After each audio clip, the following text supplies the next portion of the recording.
ভাবছি এবার দুধ পুলি বানাবো, তাই প্রথম ফুল ক্রিম মিল্ক ঘন হতে বসিয়ে দিয়েছি গ্যাসে সিম করে, মাঝে মাঝে নাড়তে থাকবো।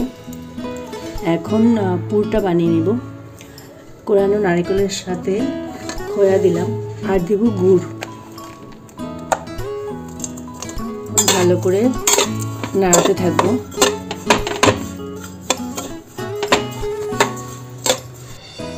পুরো একটু দুধের সরও দিয়ে দিচ্ছি। দেখুন আঠা আঠা হয়ে গেছে, পুরটা রেডি হয়ে গেছে। 1 কাপ জল বয়েল করতে বসিয়ে দিলাম। অল্প নুন দিলাম আর 1 চামচ নারকেল। জলটা বয়েল হয়ে গেছে। এখন চালের গুঁড়ো 1 কাপ দিয়ে দিলাম আর কনস্ট্যান্ট নাড়তে থাকবো এইভাবে যতক্ষণ জলটা শুকিয়ে একটা সুন্দর ডো না হয়ে যায়। ডোটা মোটামুটি রেডি হয়ে গেছে। আপনাদের যদি মনে হয় একটু জল লাগবে তো গরম জল মেশাতে পারেন।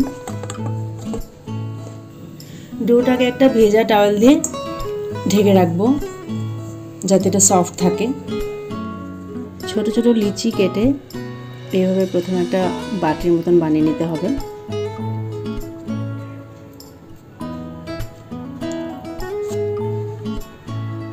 তারপর মাঝখানে পুর দিয়ে সাইডগুলো সিল করে দিব।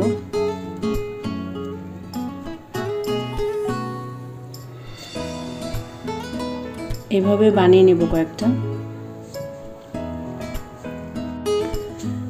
দুধটা অনেকটা কমে আসছে, ঘন হয়ে গেছে। আগেই এলাচি থেতো করে দিয়ে দিয়েছিলাম ভালো ফ্লেভারের জন্য। এখন আস্তে আস্তে করে পুলিগুলো ছেড়ে দেব।